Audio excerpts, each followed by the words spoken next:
lagi di program Tribun Topik, di mana kita akan membahas topik menarik untuk dikulik. Kali ini bersama saya, Elsa Elmintias.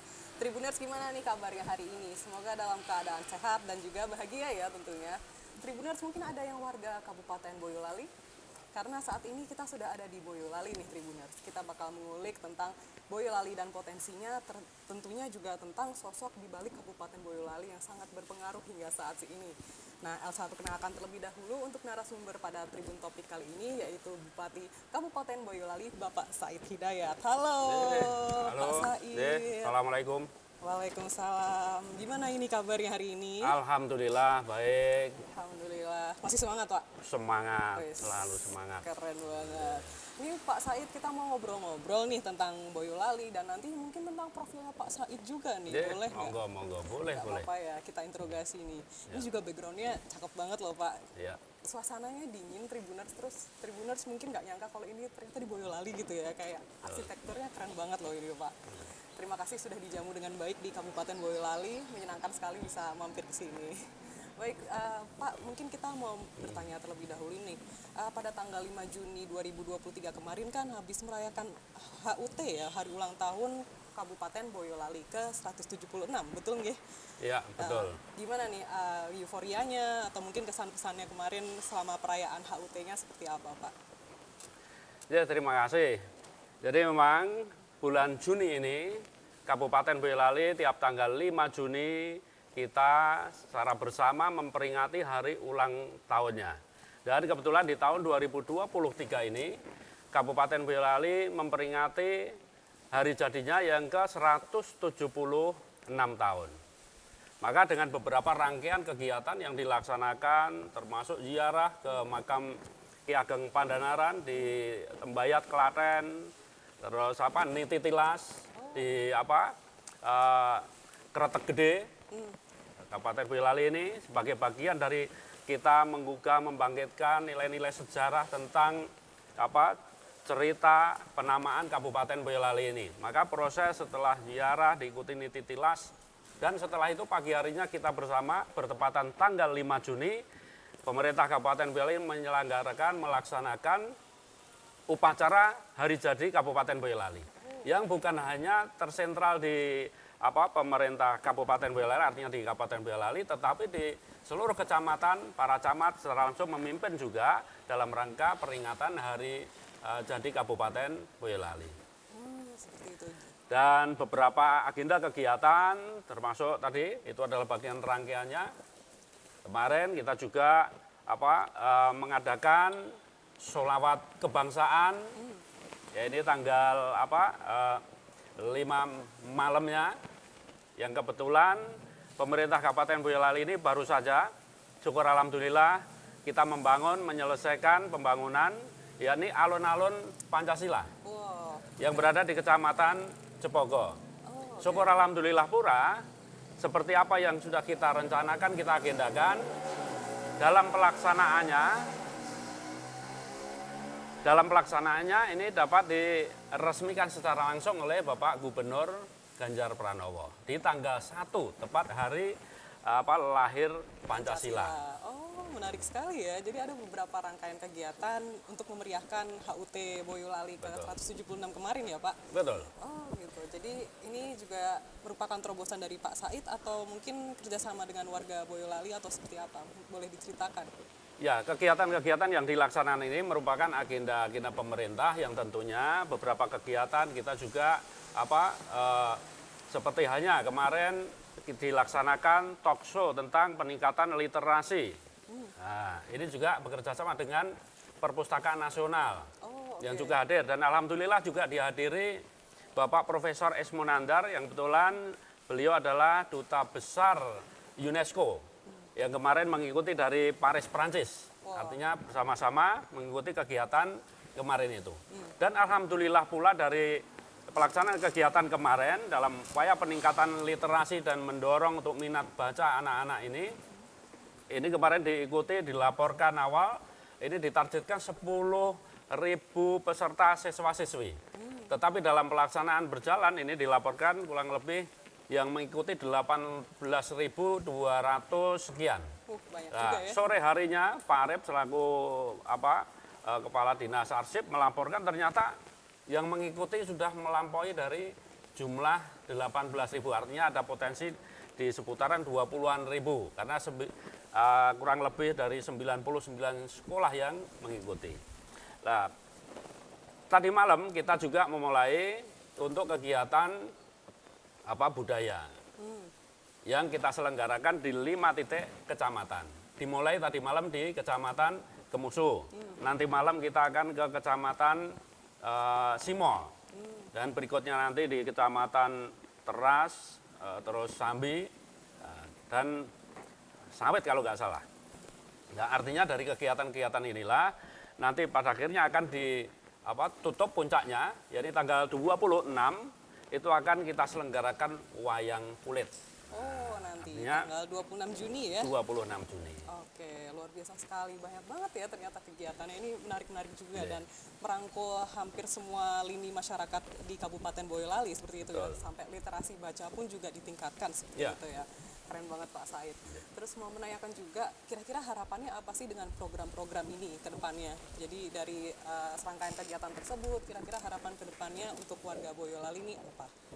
Ya tentunya harapan kita, pemerintah Kabupaten Boyolali membangun secara bersama ini, kalau kita rangkum tujuan kita membangun adalah bagaimana upaya untuk menurunkan kemiskinan dan meningkatkan kesejahteraan masyarakat Kabupaten Boyolali.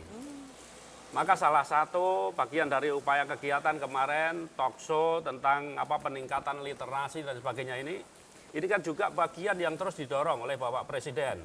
Betul. Juga terus didorong pula dan didukung, artinya antusiasisme ini, artinya didukung pula oleh Ketua DPR RI, Mbak Puan Maharani. Ini kan juga sangat apresiatif dengan kegiatan-kegiatan untuk bagaimana meningkatkan sumber daya manusia. Belum lagi Pak Gubernur Jawa Tengah Haji Ganjar Pranowo, ini kan juga sama juga, selalu mendorong untuk itu. Hadirkan, bangkitkan, agar sumber daya manusia kita ini dapat kita persiapkan dengan sebaik-baiknya. Salah satu langkahnya bagaimana kita membangun dari sisi peningkatan literasi yang harus kita dukung. Bagaimana mendorong minat baca dan sebagainya. Maka alhamdulillah Kabupaten Boyolali ini kemarin dari Dinas Perpustakaan Nasional menyampaikan bahwa Kabupaten Boyolali ini diurut ke-7 secara nasional dalam penilaian minat baca. Oh, peringkat 7 ya? Peringkat 7 nasional. Keren. Dengan penilaian 70,74. Nah, dari sisi pengembangan literasinya, pemerintah Kabupaten Boyolali ini alhamdulillah di peringkat 3 Jawa Tengah kemarin. Dengan nilai 95,48. Wow, keren banget. Artinya keberadaan perpustakaan yang ada, Remen Maos ini, ya ini satu hal bagaimana pemerintah Kabupaten Boyolali membangun bukan hanya dari sisi infrastruktur yang harus kita bangun, tetapi bagaimana seperti arahan Pak Presiden, arahan Pak Gubernur, arahan Ketua DPR RI, Mbak Puan, arahan Ketua DPRD Kabupaten Boyolali, Pak Marsono dan seluruh jajarannya, kawan-kawan fraksi yang ada yang selalu mendorong bagaimana kita membangun ojono sing keter. Kita perhatikan dengan sebaik-baiknya.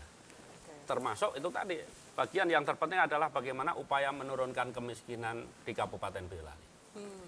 Ternyata ke arahnya ke situ berarti ya, mulai dari peningkatan literasi dan juga beberapa kegiatan tadi ternyata ada tujuannya Tribuners, yaitu mengentaskan kemiskinan. Dan satu hal lagi, dengan upaya peningkatan literasi ini, saya kemarin mendorong dan ini kita mulai sejak tahun 2022 kita mulai dengan kita membuat satu program dengan yang saya kasih nama Boyolali Kaya Cerita.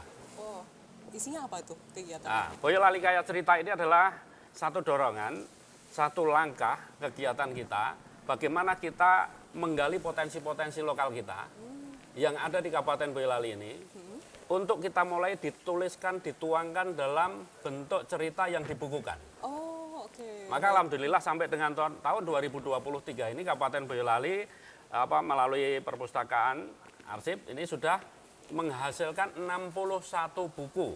Oh, banyak juga ya, 61 buku. Dan itu bercerita tentang kearifan-kearifan lokal dari desa-desa yang ada, dari ruang lingkup kecamatan dan lain sebagainya. Sehingga ini mampu memberikan dukungan ketika upaya pengembangan kepariwisataan ini dapat kita bangun secara bersama dengan bagaimana menggali potensi lokal kita. Dan itu kan juga diajarkan oleh Insinyur Soekarno, Presiden Republik Indonesia pertama. Mengajarkan tentang bagaimana menggali potensi-potensi kita, kekayaan lokal kita. Boyolali memulai dari hal-hal yang bagaimana langkah ini dapat kita mulai. Dengan Boyolali Kaya Cerita kita mampu menggali, dan ini kita anggarkan terus-menerus setiap tahun. Agar Boyolali Kaya Cerita itu nantinya juga ke depan benar-benar menjadi kaya cerita betul. Jadi kenyataan realisasinya. Jadi ya, realisasinya. seperti itu. Oh, baik. Seru juga ya, Tribuners, ternyata Pak Said yang memulai programnya ini pula, dan alhamdulillah sampai sekarang masih berjalan seperti itu. Masih ya. berjalan. 61 buku loh Tribuners, nggak sedikit itu ya. Baik. Pak Said, ini kan juga tadi udah sempat menyinggung tentang pariwisata. Ya. Nah, kalau pariwisatanya sendiri di Kabupaten Boyolali itu terkenalnya apa sih, Pak? Begini, dari sisi kepariwisataan Kabupaten Boyolali ini kita memiliki Gunung Merapi Merbabu, ya kan? Makanya kemarin salah satu ketika kita memilih membangun alun-alun Pancasila di Kecamatan Cepogo ini, karena ketika kita lihat di sana, nanti sampean bisa lihat ke sana, Boleh. itu akan ketika melihat ke arah barat, lurus dengan Gunung Merapi. Nah, di sebelahnya ada Gunung Merbabu.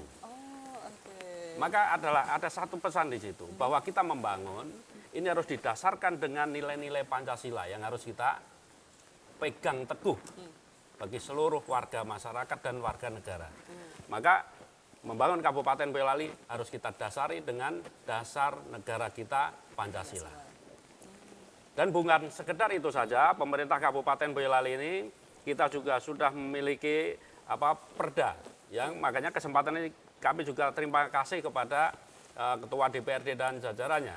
Artinya dengan digedok, diputuskannya Perda nomor 18 tahun 2022. Ya, ini perda tentang pendidikan Pancasila dan wawasan kebangsaan.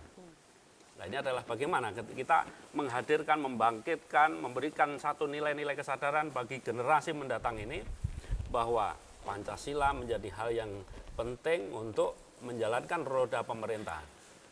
Nah, artinya apapun itu tujuannya adalah memperhatikan masyarakat yang harus kita perhatikan secara bersama.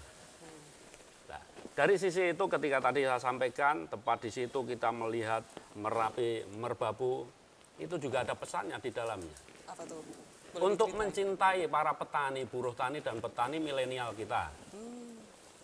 Karena bagian dari itu membangkitkan, membangun kesadaran kita tentang kesadaran bahwa kita ada, kita berbincang-bincang seperti ini, sampai bisa ngomong seperti ini. Sebelumnya kita sama-sama dilahirkan oleh seorang ibu, kan? Betul. Ya. Dan setelah itu kita ditimang-timang oleh ibu dan disusui oleh ibu. Ketika sudah tumbuh besar dan sampai dengan hari ini, masihkah kita disusui oleh ibu? Enggak dong ya, Tribuners. Tapi masih disayang, masih Nah, diberi perhatian. itulah. Sesungguhnya sampai hari ini kita semua masih disusui oleh ibu. Dan ibu itu bernama Ibu Pertiwi. Susu Ibu Pertiwi itu hadir dari tangan-tangan petani, buruh tani, petani milenial. Itulah susu Ibu Pertiwi. Maka sudah selayaknya, hendaknya kita bangun kesadaran bahwa kita semua harus hadirkan kesadaran bahwa kita harus mencintai Ibu Pertiwi. Dengan cara apa? Ya, menjaga persatuan dan kesatuan. Maka dengan dasar nilai-nilai Pancasila yang harus kita terus dorong dan kita hadirkan kesadaran di situ. Nah, inilah pentingnya membangun. Maka terima kasih pula saya kepada Ibu Megawati, ya, Ibu Presiden kelima Megawati, yang selalu mengingatkan kita pula kepada anak-anaknya untuk berpikir membangun, memperhatikan orang-orang miskin yang harus diperhatikan. Nah, inilah satu langkah, dan itu tadi menjadi bagian dari tujuan membangun kita. Maknanya mendalam sekali ya, Pak. Jadi ternyata kita baru sadar nih, Tribuners, kalau kita itu ternyata masih disusui oleh Ibu Pertiwi seperti itu ya. Dan kita juga tetap harus menjaga kesatuan dan persatuan bangsa Indonesia. Dan itu filosofinya muncul dari Boyolali ternyata Tribuners. Ini keren banget Pak Said, luar biasa. Semoga raihan dan capaian yang telah diambil atau diraih oleh Kabupaten Boyolali tetap bisa diteruskan dan juga langgeng seperti itu ya Pak. Yeah. Jadi bisa ditingkatkan terus menerus untuk kedepannya seperti itu ya. Keren banget loh Tribuners. Oke, ini berbicara tentang pariwisata lagi nih Pak. Pariwisata itu kan juga diperlukan untuk mungkin aksesnya ke tempat tersebut seperti itu. Dengar-dengar nih katanya exit tol di Colomadu bakal digeser ke daerah Banyudono Boyolali. Benar apa enggak nih? Ya, kalaulah program pemerintah dalam rangka membangun infrastruktur jalan dan tentunya kesempatan ini pemerintah Kabupaten Boyolali selaku Bupati juga menyampaikan kepada Bapak Presiden Republik Indonesia Pak Insinyur Joko Widodo dengan arah kebijakan pembangunan yang begitu hebat dan keren ini, tentunya salah satunya dengan membangun jalan tol yang juga melintas melewati Kabupaten Boyolali. Ya, kalaulah pintu tol itu juga ada di Boyolali nantinya, ucapannya hanya terima kasih. Baik. Nah, karena semua itu tentunya pada akhirnya akan memberikan kemanfaatan bagi masyarakat bukan hanya Kabupaten Boyolali tetapi secara luas. Baik. Nah, artinya kemudahan akses ketika Boyolali membangun, artinya itu juga berperan memberikan dukungan dari sisi dukungan pembangunan keparwisataannya. Betul. Maka akan memudahkan akses. Nah, maka langkahnya cara Boyolali menghadapi perkembangan ke depan itu yaitu tadi dengan kita dorong bagaimana kita menggali potensi-potensi lokal kita sehingga ke depan kekayaan bukan hanya tentang ceritanya tetapi itu nanti ke depan dapat diolah, dikembangkan menjadi bagian dari pengembangan sisi kepariwisataannya. Sehingga harapan kita, harapan dan tujuan membangun dan untuk meningkatkan kesejahteraan masyarakatnya kan gitu. Yang bertujuan untuk menurunkan kemiskinannya. Nah, maka semangat membangun di Kabupaten Boyolali ini semangatnya adalah begini, Boyolali Metal. Wih, Boyolali Metal. Itu. Yang Boyolali Metal ini selalu Bupati sampaikan, selalu kita gaungkan. Ini adalah satu semangat membangun Kabupaten Boyolali. Yang bertujuan untuk kita melangkah bersama, menata bersama penuh totalitas. Inilah Boyolali Metal yang selalu kita gaungkan. Tidak cukup dengan itu saja, semangat Boyolali Metal ini Bupati juga mengeluarkan peraturan Bupati nomor 101 tahun 2022. Ini agar apa? Semua hendaknya membangun nilai-nilai kesadaran dengan semangat kegotong royongan, membangun Kabupaten Boyolali dengan semangat untuk kita melangkah bersama, menata bersama, penuh totalitas ini tadi. Filosofi metal ya ternyata ya. Ini adalah bagian dari nilai-nilai yang diajarkan pula oleh Pancasila itu sendiri. Semangat kegotong royongan. Nah, ini harus dihadirkan ketika kita membangun Kabupaten Boyolali. Menarik sekali. Metal Tribuners. Gak Boyolali, apa-apa kan gak harus warga metal. Boyolali ya yang metal. Tidak ya, apa-apa. harus ya. Bahkan semua harus metal sekarang ini. Semua harus metal. Untuk membangun semua harus metal. Karena untuk melangkah bersama, menata bersama penuh totalitas ini harus kita hadirkan. Tuh, Tribuners diajakin Pak Said buat metal Tribuners. Baik, ini keren banget Pak Said. Semoga ini juga metalnya makin menyebar nggak cuma di warga Boyolali aja nih, tapi yang di luar Boyolali pun juga semakin tahu semangat dari Boyolali seperti apa dalam menjaga persatuan dan kesatuan bangsa seperti itu ya. Baik Pak Said. Mungkin berikutnya kita mengulik soal sosok Pak Said sendiri nih. Mungkin Pak Said boleh bercerita dulu awal mulanya terjun ke dunia politik itu seperti apa nih Pak Said? Soalnya dengar-dengar kok katanya Pak Said awalnya malah pengen jadi wartawan seperti saya. Bener nggak ini? Kalau di saat kecil dulu cita-cita awalnya menjadi polisi dulunya. Kamu dulunya polisi. Dulunya. Oke. Ketika berangsur-angsur menjadi tumbuh, besar, kayaknya seperti ada minat untuk seperti sampean itu dulu. Ya, bahkan dulu pernah mencoba juga melamar di satu media, alhamdulillah tidak diterima. Waduh.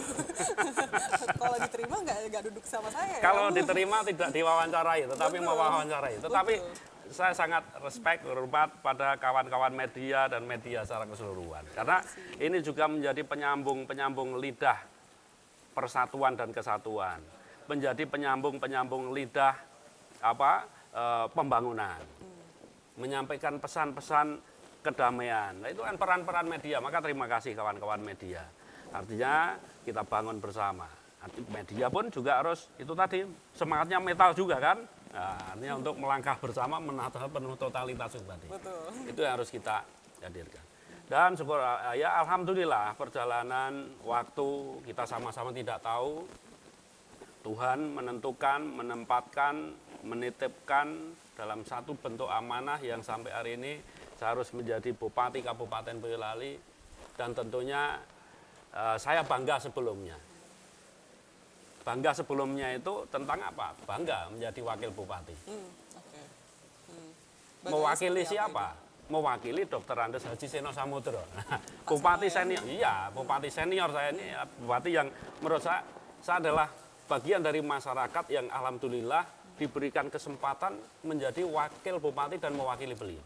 Itulah kebanggaan yang sampai hari ini ya Masih terasa ya? masih terasa. Karena faktanya beliau mengajarkan satu konteks, konsep pembangunan yang begitu hebat dan keren. Hari ini sampean berbicara dengan saya ini di tempat yang sampai tadi menyampaikan begitu megah seperti ini. Ini inspirasi ini dari beliau juga, kan gitu. Baik. Bukan hanya ini saja, di tempat ini beliau membangunkan juga 5 tempat ibadah yang menyatu di tempat ini. Oh, baik ya. Di sebelah sana ada ya. Ada Kelihatan dari gereja, sini ada loh, vihara, ada pura, ada masjid, dan seperti itu.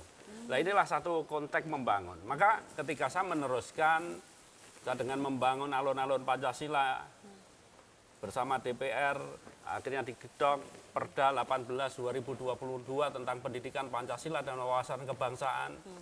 Itulah cara Boyolali membangun, cara kita menjadi pemimpin junior yang meneruskan pemimpin sebelumnya. Nah, kita teruskan dengan cara-cara yang dalam konteks meneruskan. Maka ketika sudah diberikan contoh bagaimana mengamalkan, ini kan bagian dari pengamalan ini, Pancasila. Maka Bupati membangun tadi alun-alun Pancasila dan sebagainya. Seperti tadi, satu hal yang ini harus kita bangun kesadaran dari Kabupaten Boyolali ini untuk seluruh masyarakat Kabupaten Boyolali. Keren. Gitu. Ternyata banyak terinspirasi juga dari Pak Seno seperti itu ya. Kalau dari Iya. Pak Said sendiri. Oh, luar biasa ini. Sebelumnya jadi wakil tapi sekarang diberi amanah untuk Untuk meneruskan. Nah, artinya terima kasih. Maka ungkapan terima kasih kami kepada masyarakat Kabupaten Boyolali ya berusaha untuk bekerja dengan sebaik-baiknya, menjalankan tugas dengan sebaik-baiknya, berpikir dengan sebaik-baiknya, bertindak secara bersama dengan sebaik-baiknya, demi dan untuk itu tadi menurunkan kemiskinan dan meningkatkan kesejahteraan masyarakat. Maka sekali lagi semangat tadi adalah Boyolali Metal, melangkah bersama, menata bersama penuh totalitas. Dan 3 hal ini harus didasari dengan kata ini. Ini kata, kalau kawan-kawan difabel, Bupati membalikkan tangan seperti ini. Mereka langsung menyampaikan kata, I love you. Ini ungkapan rasa cinta. Oh, seperti ini dibalik. Jadi ya. semangatnya begini, metal, dasarnya adalah cinta. Lah siapakah yang harus kita cintai? Ya kita harus cinta pada Kabupaten Boyolali, cinta pada seluruh masyarakat Kabupaten Boyolali, khususnya masyarakat Kabupaten Boyolali yang miskin, untuk kita tingkatkan kesejahteraannya. Saudara-saudara kita difabel untuk kita perhatikan. Saudara-saudara kita yang sangat dicintai Tuhan, saya selalu menyampaikan seperti itu, juga kita pikirkan. Alhamdulillah semua bergerak. Maka di Boyolali ini, ODGJ pun kita perhatikan dengan baik. Bahkan gerak langkah ini pun terpadu dengan kawan-kawan relawan yang ada di tiap-tiap lapis bawah kita. Artinya, maka kesempatan ini pula saya sampaikan terima kasih pada kawan-kawan relawan yang bergerak dari sisi kesehatan, kawan-kawan relawan yang bergerak dari sisi sosial, masyarakat dan sebagainya. Semua bergerak bersama tujuannya untuk itu. Maka perlu kita sampaikan pula dalam upaya langkah ketika kita bagaimana upaya menurunkan kemiskinan di Kabupaten Boyolali ini. Boyolali memiliki satu program dalam upaya pembenahan data yang kita lakukan, karena tadi bagian dari menata ini tadi. Melangkah, menata, totalitas. Maka kita tata data-data kita. Nah, dengan cara kita menata seperti ini, faktanya mampu terlihat bahwa kemiskinan di Kabupaten Boyolali tahun demi tahun, walaupun di saat pandemi ada peningkatan, tetapi pada akhirnya menurun. Di rilis BPS 2022 yang lalu adalah sekitar 9,53%. Tetapi dengan pola membangun data dan secara bersama kita benahi dengan pola intervensi yang kita lakukan. Ini hasil yang dilaporkan kepada Bupati kemarin setelah terangkum dari beberapa kegiatan dilakukan. Kabupaten Boyolali di tahun 2022 yang lalu ini sudah pada posisi di 6,96%. Artinya kan jauh dengan rilis yang dirilis sebelumnya. Tetapi kita saling menghormati hasil-hasil kerja semuanya. Yang terpenting adalah dikomunikasikan dan kita komunikasikan secara baik. Karena tujuannya untuk itu sendiri. Hasil kolaborasi bersama seluruh komponen masyarakat dan tentunya dari pemerintahan juga seperti itu ya. Ya, jadi ternyata Tribuners melangkah bersama, menata bersama, penuh totalitas itu nggak cuma sekadar jari aja ya, bukan tapi jari. ada filosofinya juga. Terus mungkin terakhir Pak Said, untuk harapannya ke depannya untuk Kabupaten Boyolali, baik warganya atau mungkin wilayahnya sendiri itu kira-kira apa? Boleh diceritakan? Ya, harapan saya selaku Bupati kepada seluruh masyarakat Kabupaten Boyolali, yang terpenting adalah bagaimana kita terus menjaga kerukunan kita semua. Kita jaga situasi nyaman, kondusif, dengan suasana tenang dan nyaman seperti hal yang kita rasakan saat ini. Tentunya ini akan menjadi bagian yang sangat penting ketika ini akan mendasari langkah kita, ketika kita membangun dalam situasi yang nyaman, aman, kondusif, tentunya langkah-langkah pembangunan dapat kita lakukan secara bersama. Maka pesannya itu tadi, harapan kita, sing penting rukun. Dan dengan penuh kesabaran kita semua dan kesadaran diri kita semua untuk saling mengingatkan. Bahkan masyarakat pun boleh juga mengingatkan pada Bupati ketika Bupati harus diingatkan. Bupati terbuka untuk itu karena langkah kebersamaan tentunya akan memudahkan langkah kita. Semangat untuk menata bersama saya kira juga akan mampu untuk mendasari percepatan langkah kita. Totalitas yang didasari dengan rasa cinta itu tadi pada masyarakat kita, utamanya masyarakat miskin yang harus kita pikirkan. Nah, saya kira itulah tujuan membangun Kabupaten Boyolali. Jadi dari seluruh kegiatan, dari seluruh komponen yang ada, dari Bupati sampai dengan tingkat di bawahnya, dari camat, kepala desa, perangkat, bahkan ketua RW, ketua RT, PKK, semuanya. Para seniman, seniwati, tokoh-tokoh agamanya, semua. Ketika itu menyatu, kita hadirkan dalam ruang kejernihan berpikir dan ketenangan hati kita, maka akan terbangunlah Kabupaten Boyolali ke depan tentunya jauh lebih hebat dan tangguh. Dan bagi anak-anakku, anak-anak muda yang ada di Kabupaten Boyolali, dengan konten Boyolali Kaya Cerita, hadirkan, keluarkan inspirasimu. Karena kemarin saya juga berpesan kepada Dinas Perputaran Arsip agar hendaknya bukan hanya sekedar menjadi buku yang tertulis dan tersusun di perpustakaan, tetapi melalui Dinas Pendidikan pula kita minta ke depan ini menjadi tambahan muatan lokal yang dapat diajarkan di sekolah-sekolah di Kabupaten Boyolali atas kekayaan cerita lokal kita. Sehingga akan terbangun rasa cinta pada Kabupaten Boyolali karena memahami tentang konteks cerita lokal kita. Dan Dinas Perpustakaan kemarin kita juga minta persiapkan, kalau perlu dilombakan. Dari buku yang sudah tertulis ini, lombakan agar anak-anak muda, anak-anak pelajar ini dapat hadir, terpacu, bahkan meningkatkan. Bukan hanya menulis menjadi buku, tetapi dapat diwujudkan menjadi bagian dari sinematografi. Menjadi film-film pendek. Nah, itu harus kita dorong, kita pacu dari anak-anak muda Boyolali. Sekarang banyak yang hadir menjadi YouTuber, menjadi kreator-kreator seperti itu. Nah, kita dorong. Dengan Boyolali Kaya Cerita, ini ada ruang buat film-film pendeknya. Nah, dan itu juga kan pada akhirnya bermanfaat bagi masyarakat Kabupaten Boyolali pula. Betul. Memudahkan untuk masyarakat membaca. Utamanya bagi para pensiunan, orang-orang tua, lansia dan sebagainya yang masih tertarik untuk terus belajar dan membaca. Kan tidak sedikit ini. Betul.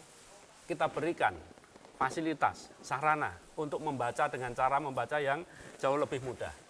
Maka ketika digali, dibukukan, setelah dibukukan dituangkan dalam bentuk sinema, film-film pendek, saya kira akan memudahkan untuk membaca. Betul. Dan kesempatan ini pula terima kasih pada para seniman-seniman lukis yang ada di Kabupaten Boyolali, mereka menyatu juga dalam konteks ini.